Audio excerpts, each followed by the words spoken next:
Te hei mauri ora.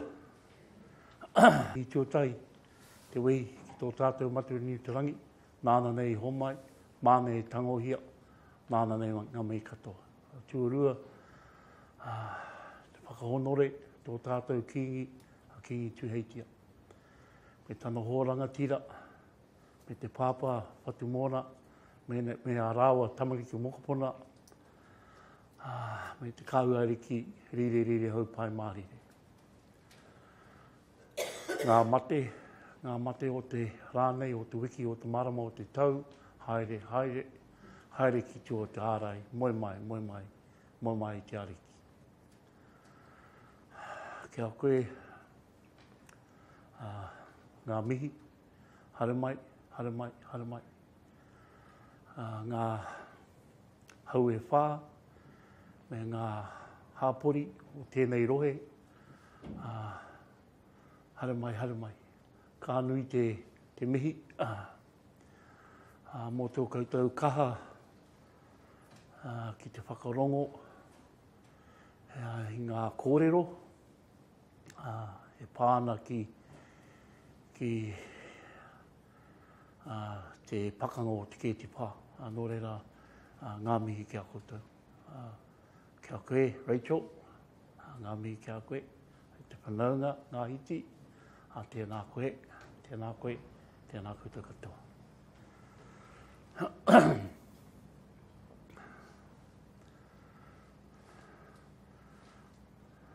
Ko Deza hau, no ngai tamara waho.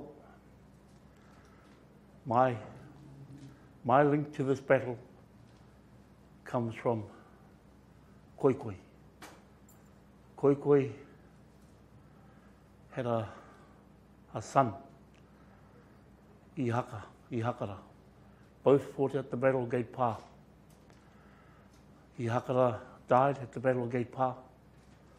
Koikoi had a daughter, Hikuai. Hikuai had a daughter, Tiamapo. Tiamapo had a son, Tuati. And Tuati, I come from Tuati. That's my link to Gate Pa and my knowledge lines. But first of all, our first shot here is of Mauau, and this area here is Te Papa, down towards town, out towards the elms. I'd just like to take us back to 1820, when Ngāpuhi came down to Tauranga, and a big battle took place here at Waikorire.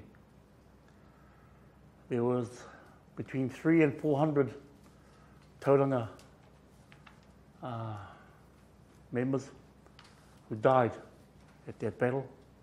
There was another 100 chased into the sea, and another 200 taken as slaves back up north. So I just want to keep that with you, because as we move along, you'll see what happened because of that battle. In the late 1863, our people from Tauranga were over in the Waikato, helping the King movement, which we were very much part of the King movement in their battles. Our duty was to take the food to and all of the kai over to Waikato to help in their campaign. Coming to the end of 63 into 64, the gunboats arrived in Tauranga, and that was Cameron and his men with the British forces. So they came to the harbour, so that brought our people back from the Waikato. So they stopped over at a place called Potirifi on the banks of the Wairoa River, and they had a hui. And the hui was about how we were going to fight this fight and whereabouts. So they decided that they'll go towards a place called Te Ranga e Whakamarama, where the Nicholas Marae is today, just above there. And then they realized that the gunboats wouldn't be up the river, the Te Puna River, so they had to put that idea aside.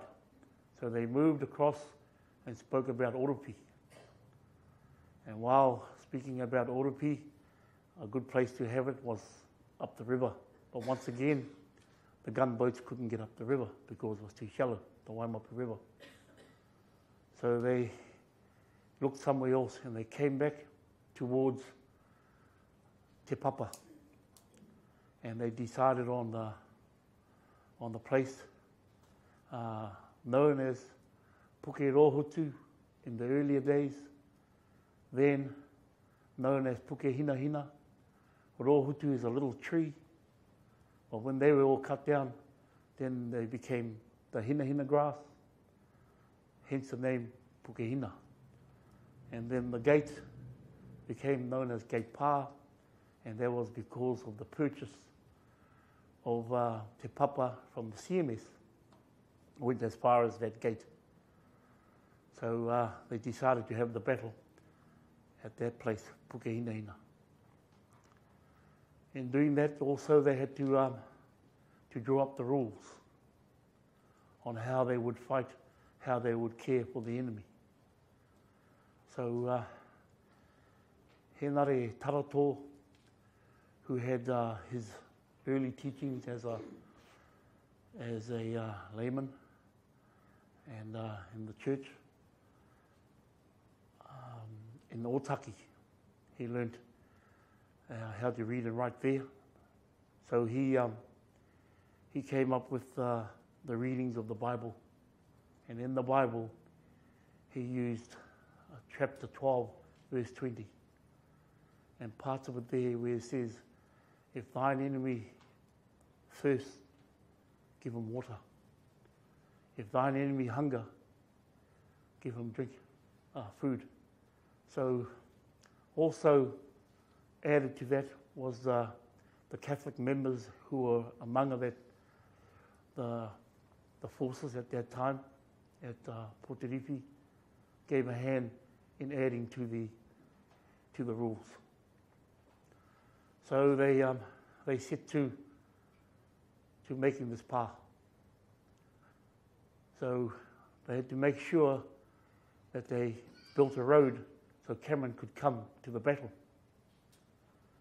And they had to make everything done in such a way where it wasn't an effort for him and his 1,700 men to get to the pa. So they started building this pa.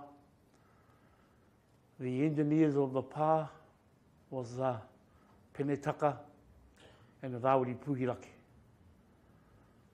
Now those two were the babies and also the ones who were born up north from the outfall of the Battle on Mawao. They were all taken up north. But while there, because they had a genealogy there, a whakapapa there, when they were released, Kawiti released all of the slaves, but they kept on going back because they still had whakapapa back to the north. So hence the reason why those two chiefs knew how to build the pa, because early in 1863, Kawiti had just finished building Rua Peka Peka up north. So he taught these chiefs how to build these pa. So they came back from north and they planned the battle strategy of the building of the pa. So the pa was built in such a way that it looked like you had straight lines, but just one movement to your left, you were out of sight. One movement to your right, and you were back in view. So it was that sort of pa. And there was deep, was one of the deepest pas ever built at that time. And the reason being, because Kawiti says to them, when you build a pa, depending on the size of the gun, if the guns are big, then you've got to dig deep. So that's why in the Gate Pa, those trenches are very, very deep compared to the trenches up in Rua Peka Peka. Rua Peka Peka, Kawiti took the battle right inland, so they couldn't haul the big guns. So they only took the 6-pounders. And then taking the 6-pounders there, you can imagine that it didn't do much damage. But here in Tauranga, our chiefs knew that they had just brought out this new gun, state-of-the-art stuff. And it was a 110-pounder. First time it was used here in Tauranga. So Penetaka and Rawiri Puhirake, knowing that, dug those trenches deep. The trenches went down, not only they went in and out, they went down and they went in. Then with the timber, there was very little. This is the 110-pounder. With the Pa, there was very little in way of timber or trees, so they had to sneak down here to Te Papa and steal a few wood here and there to build this giant Pa. The Pa had to be big. The Pa had to be an awesome sight. But also, the Pa had to fall to pieces. The Pa, they never built the Pa to the degree of it standing and not falling. So they, once it was all done, and they had all the men in place, then on the 28th of April, the British troops left town, left Te Papa, to go to the battle site to set up their guns and where they were going to be situated. So on that eve of the 28th, the 68 light infantry came around the back, and I took around the back of Fraser Cove, around by the swamp there. They came across from Turret Road, across a place called Ruatuna, and up the side, and in behind Gate Pa. So they split, there were 700 men, they split themselves into 7 lots of 100, situated all around Greeton and right back around to Cooper's Road, and literally directly opposite, just about opposite Gate Pa. So you had 700 men, and then their job was to lock off the Pa, so no one would escape. The other 1,000 came up what is known as Cameron Road. They had an easy way up because the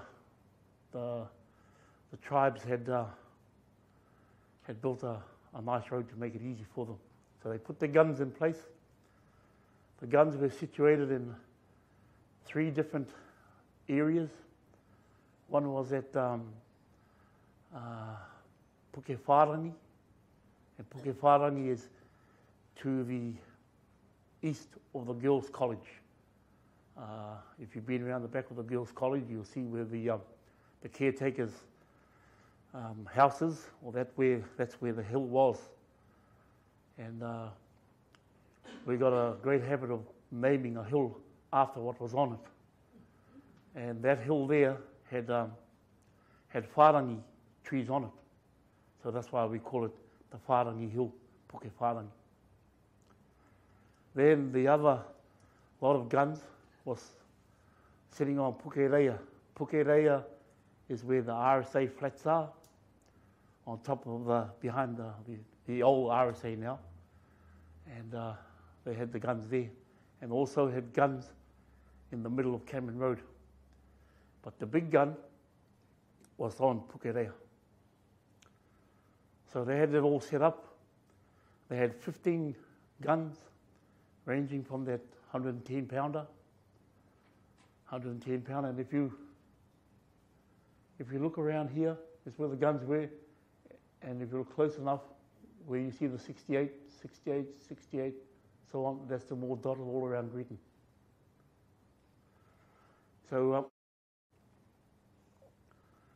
once they had settled themselves in on that 28th, and then they had to set up to get the 68 in behind.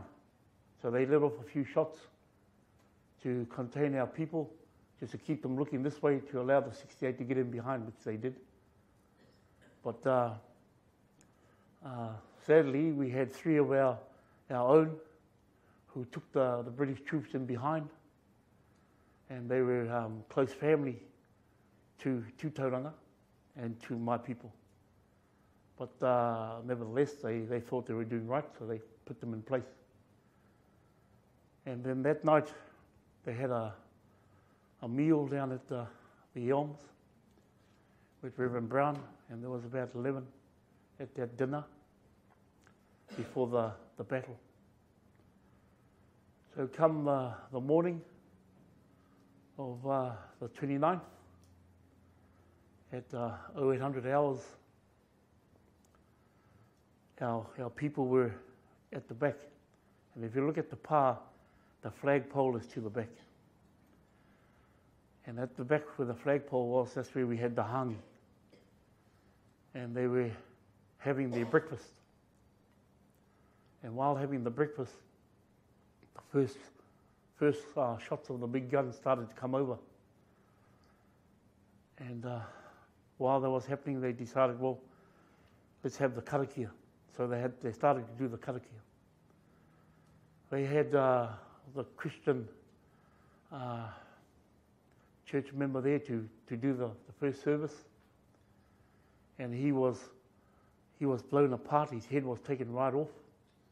So they had the rangatira who did the karakia from the old world. So he did the karakia, and then the next shots came over and blew him in half. So our two men that did the karakia had died before they had finished that karakia.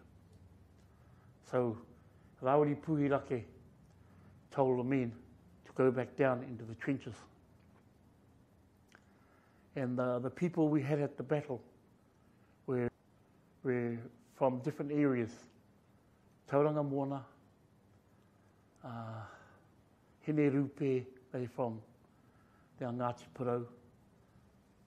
Some members of Tūhoi, some members of Te Aroa, and these are family members more than the actual Te Aroa itself, from Rangiwewehi and Pikiao and Whakaue. So they were just family members. And then you had the Koiriki from up Maraetai, around Bombay, and that group was led by their chiefs, and that group had Heni Te Kiri Karamu in it. So Heni Te Kiri Karamu, she was a daughter of a slave taken from taken from Mokoia. When Ngāpui went to Mokoia, they took Heni Te Kiri Karamu's mother back up north, gave her to an Irishman, and from there came Heni, Jane Foley, and the brother, Neri. So when they came back, they joined this battle to fight the British. So they were part of the pa that was out towards the far side. That area there goes down to the swamp. That's on the eastern side. That there should be turned around, but so that goes down to the swamp where the water is. And that's the flag staff there, where the flagpole was. And out from that end was another little pa where the Kohiriki were stationed. So Rawiri Puhirake told his men to go back down and told them, you're never to fire until I say so. So just keep quiet and still. So they went back down, and the shots were coming over. He's running up and down. He's running up and down the front of the path. He's running up and down there. And he's yelling out to Cameron, and he's saying, tēnā, tēnā. e mahi I tō mai. Carry out your works, carry out your works. And then he comes back to his men, he talks to his men, and he says to them, he's screaming at them, he says, ko te manoare, ko te manoare, kia unu, kia unu. And he's saying, shaken hearts, be strong, be firm, and our time will come. So he goes back down. When he gets back down, up to about 1,200 hours, the next set of guns go into place, and they go on that what is known as the Kopurerua Valley, the Valley of Te Awamutu. So that's where the guns, the 6 pounders, are put in place there. So now they start firing back into here. Otherwise, all the other shots are coming this way. So that happened at 1,200 hours. So that's still going, and it goes right up to 1,600 hours. And then by then, Cameron says to his men to take the path. So they leave their positions on the big guns, and then they start to move. And they get so far to around about here. By then the path has been breached, it's fallen apart. And they get to down here. One of the captains sees what's happening, he runs back and he tells Cameron that they're all dead. There's no one there, they're all dead. And just as he said that, then there was a whole lot of fire come out of the earthworks. And there was 240 natives, the guns firing at one time. He looked, Cameron looked, and at that same time, on this end of the path, some of our people from the trenches had started to move out of the path. As they were coming out, 68 around the side here, pushed them back in. And when they were pushed back in, they turned and started rushing back towards here. And as they were rushing back, the British troops got more confused, and all they saw was another 1,000 more coming at them. So by then, a lot of the leaders had been killed. So by then, they turned around and they started to run. And this is this crack army in the world. They just come out of India and Ireland.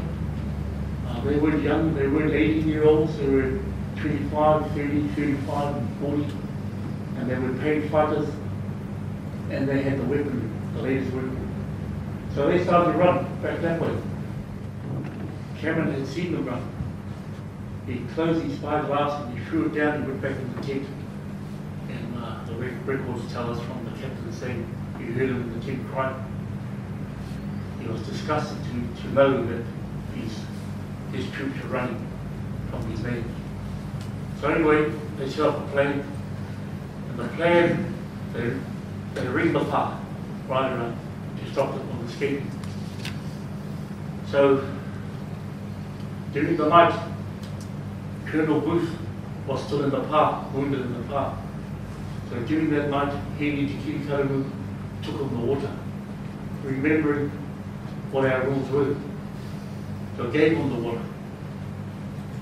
And then part of that night, and you see that's a male tin. We talk about it as a lovely gourd, but it was a male, old rusty male tin that used the water. But nevertheless, it sustained them for that time. So, so during the night, our people made the escape. And we know which way they came out by. There's a reason why we know after that date, the valley became known as the Valley of Te Awamutu. The name changed, and then changed. Te Awamutu, this is down at the Waikareau. This is what we would call Waihi Road, and the bridge is there. back up here is called the Valley of Te Awatere.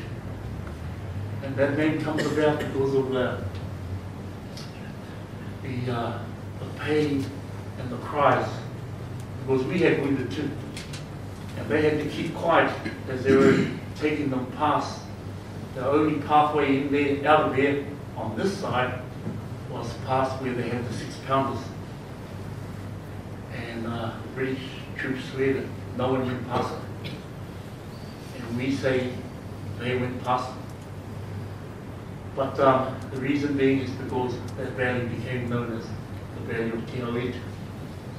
So once they had gotten out of there, our pa, then the next day, and if you look at the shots of the pa, you can see all the damage all around the pa. But the next day they were wondering what went wrong. Cameron, he's beside himself. He wants to know what went wrong with their plan of this attack. And part of the plan was to do exactly what was done, but also to have a plan to get out of there. Because they knew they couldn't kill 1,700 troops, British troops. They knew they'll kill some, but no point in killing some and getting yourself killed too. So they had to work out a plan to get out, to escape. That was part of the plan. So they did escape, and then the next day they come into the park, and when they got into the park, it was just our deed left, and their deed and some of the wounded. So our deed was buried out towards the eastern side of the park, down what is known as Breton Road in there, and the British troops, the ones who died up there, they were taken back to the Church Mission Cemetery, and they're all buried. You can see all their names on their headstones, the majority of them down there. So that's what happened there. But then they had an inquiry about what happened and how did it happen. And sadly, they don't see the battle has been put down to the great work and strategy of the natives. Because when you look at it,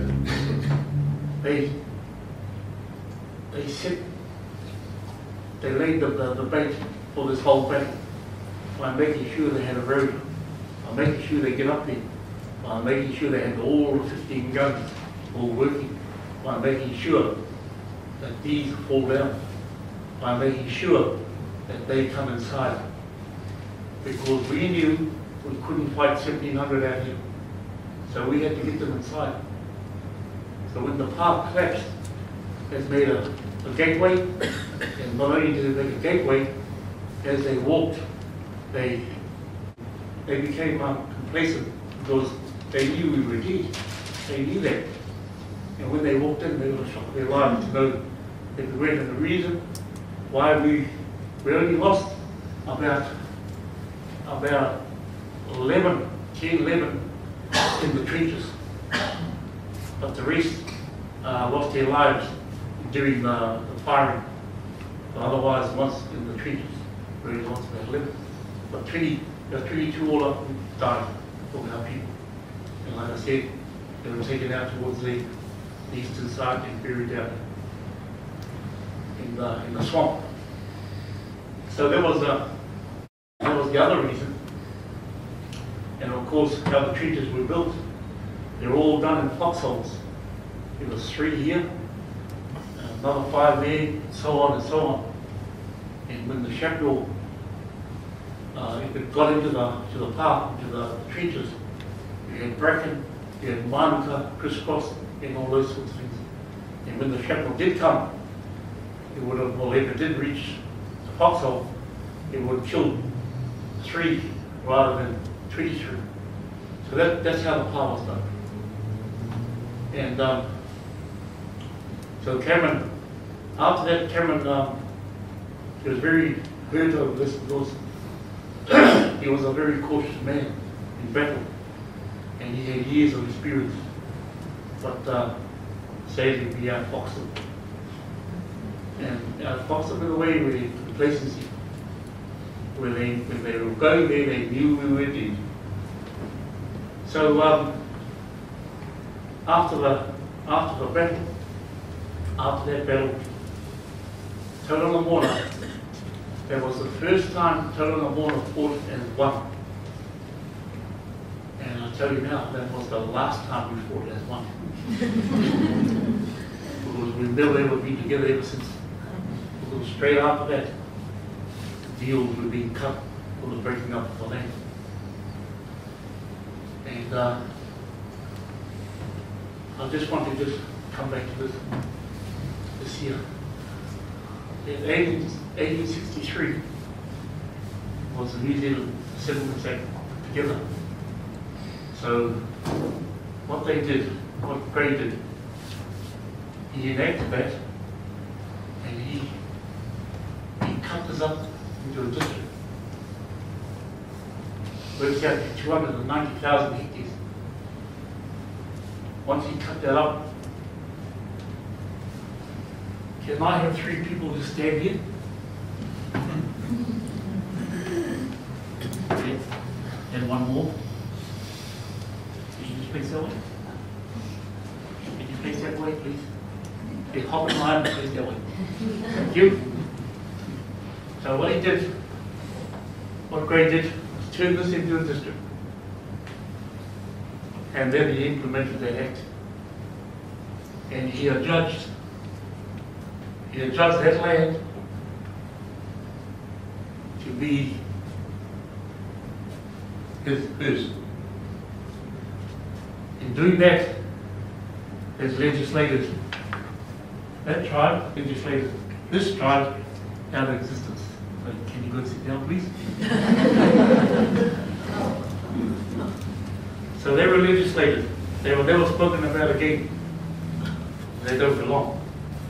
This tribe became the owner. Now, Grey says, now what I want you to do is for the hara and Gay Park, for the fighting in Gay Park, I want you now to give me a quarter of the 290,000 hectares. So can you turn around? So you give me a quarter. Which quarter do you give? Who are those people that just walked away?